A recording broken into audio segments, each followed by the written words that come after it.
Assalamualaikum. Kami kembali dengan tips menghilangkan batuk dengan bahan hanya dengan menggunakan jeruk nipis dan kecap ya.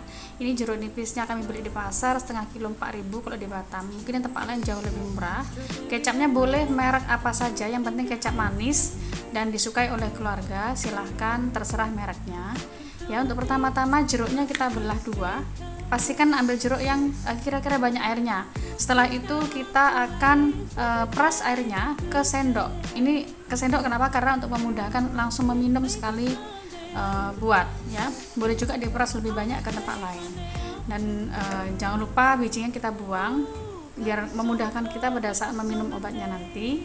Ya, tips ini sebenarnya sudah lama, dari sejak kita kecil, masih saya di kampung dulu juga seperti ini sudah ada. Mungkin sudah pada tahu ya, para bapak ibu sekalian. Lalu kita tambahkan kecap, pastikan tenggelam kecapnya ke air jeruk. Terserah, ini bisa langsung diminum atau kita panaskan dulu dengan menggunakan lilin ataupun kompor ya. Pastikan pada saat meminumnya setelah dipanaskan, jangan sampai pas lagi panas-panas, tunggu dingin dulu baru kita minum ya. Mudah-mudahan batuknya jadi hilang.